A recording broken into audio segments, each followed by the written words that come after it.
Hi everybody, this is Randy with Gluten Free Nation, and this is the second in our series of how to make a delicious gluten-free holiday pie that everybody will love. And if they're not gluten-free, they'll never have any idea that the crust is gluten-free. So we are going to make a maple pecan pie. Pay attention, has a little bit more tricks than the pumpkin, so here we go. I'm going to start by preheating the oven. I'm going to start with the oven at 425 degrees. I'm going to let it heat up, and then I'm going to put a sheet pan in there so the sheet pan can heat up. When we put the pie in to bake, it'll already be in a nice heated pan, which helps solidify all the filling at the bottom. Okay, here goes the sheet pan into the oven for preheating. There you go. So, in my little pan on the stove, I am putting a half a cup of unsalted butter, which also is 115 grams, because you know I like to weigh everything. And I am going to melt the butter in the pan, and that takes a very little amount of time, but after it's melted, you want to let it cook for a little bit. So we're going to melt the butter, we're going to let it cook down, and then we'll be back with the next step. What you're looking for here is it's going to start to turn a little bit of a brownish color, but it also is going to give off a smell, which is kind of a nutty type of smell, which works great because we're making a nut pie.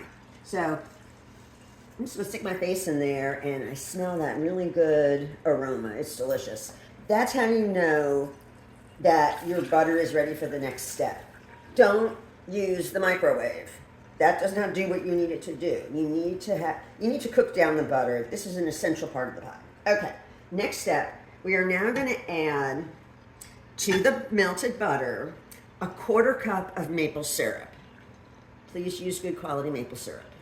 Don't use syrup that's not 100% syrup. In goes the 1/4 cup, also known as 85 grams, into the pot. It's on a very, very, very low flame, very, very low. And I'm going to stir that around, and that is going to get in there with all the delicious melted butter, and it will let it cook down for, 2 or 3 minutes at the most. You are now going to take it off the heat, right there, and then you are going to stir in your 1/4 cup of honey. In it goes. Off heat. This is off heat. Don't be cooking the honey. Also 85 grams if you're doing it by weight. And we're now going to stir it gently. I'll move it back over here now that the stove is off.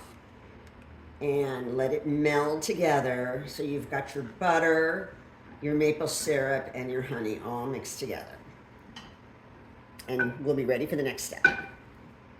Okay, so moving right along, now we are going to make the components of the pecan pie that are going to be then mixed with our pre-melted butter, maple syrup, and honey mixture. So the first thing we need is 3 eggs. Now, I took these eggs out of the refrigerator about an hour ago. You don't want them to be super cold. You want them to be room temperature or as close to room temperature as you can get. So here goes my 3 eggs. Putting 1, 2, 3. So there you go. And then what I'm going to do with my eggs is just give it a little swirl. It's just a lot easier for all the ingredients to mix together if your eggs are already pre-mixed. Okay, so what we're doing is we're putting into our mixing bowl with the spout your beaten 3 room temperature eggs. This is 185 grams of light brown sugar. That also translates to 1 3/4 cups. Yeah, it's a lot. In goes the sugar. A teaspoon of, I like to use the Mexican vanilla. It's the best thing in the world. Don't use artificial vanilla extract. Just do not do that. Do not do that. In goes the real vanilla. And then I also have 3/4 teaspoon of kosher salt. Boom. So I'm going to take, everything's in there. I'm going to mix it all. Now, here's where it gets tricky. the brown sugar has a tendency to become, have little balls. It sticks together when it's in a bag. So what I do is, while I'm stirring it, I take the back of my spatula and I mash the brown sugar congealed balls against the side of the bowl. And that will dissolve the ball. And that way the sugar gets all over the place, as opposed to, you don't need a bunch of little weird shaped balls in your pie. No. So we're gonna stir this, we're gonna mash out any kind of congealed brown sugar, and we will be ready in a minute for the next step. So I am going to try to pop open the seal here, which sometimes is not that easy, because I have an old scissor that doesn't do anything. Hold on, people. There we go. Oh, already cracked the seal. Okay, already cracked the pie crust. That's okay. Nobody's going to see it. So I'm going to take it out. And we are ready to do the fun part. I'm going to go like that so it doesn't look like it got a damage to it. All right, I have my Mammoth Texas pecans. I like the Mammoth Texas pecans because they're cool. Now, you don't have to use them. You can just get any pecan crunch, pecan size, it doesn't matter. But what I like to do is then I take pecans and I do what I call my little decorating. I start laying them down flat in the crust, and we'll go around and fill up. By the way, this is 180 grams, which is 7 ounces of the giant pecans. So if when you do the pecans, get a 7 ounce or so bag, and I just put them in here and go along my merry way, and then we'll get them all filled up. Now we have our crust, gluten-free. We're about to pour the filling in, and again, this is something you don't just dump it in there. You got to do it slow. Make sure this is all mixy and good and goopy, which it is. And we are going to slowly start pouring this in, right on top of the pecans, and just let it kind of finds its level, like water. So we just keep putting it right in the middle, and you can see how the syrup is now filling up the pie crust, and you can see the pecans sticking out, which I love. I love that. It's like they're floating up. Great. Getting close. Now, I'm going to throw a few more pecans in the middle because they had a little disbursement and we want those covered up. So there we go.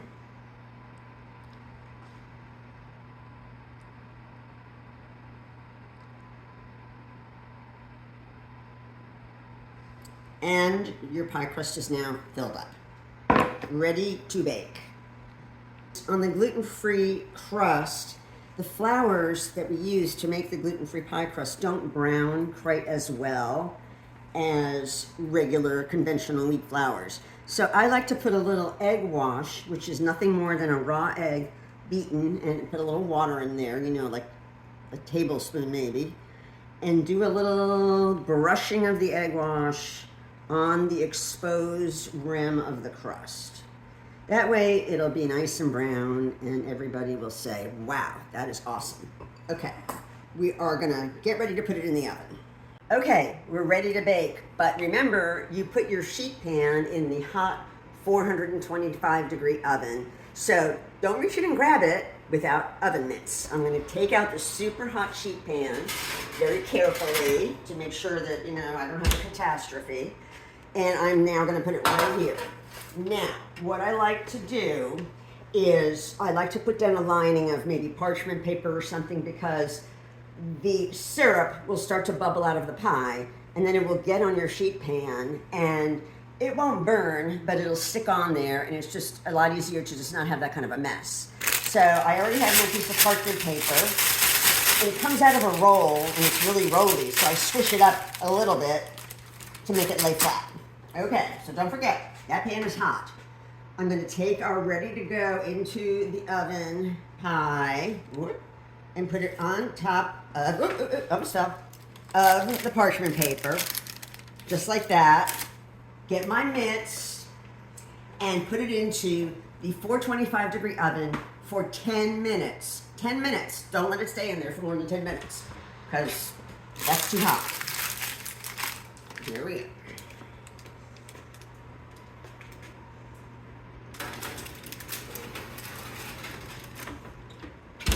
Timer.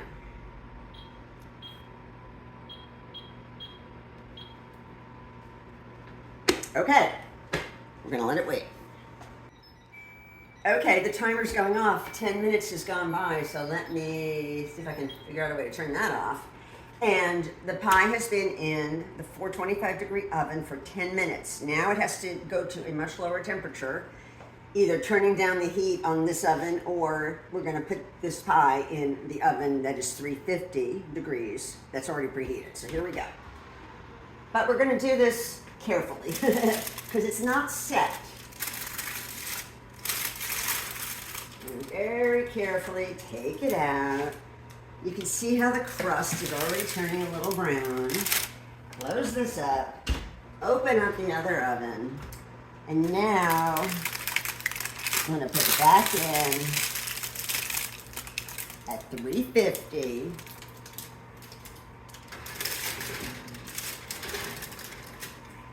For 35 minutes.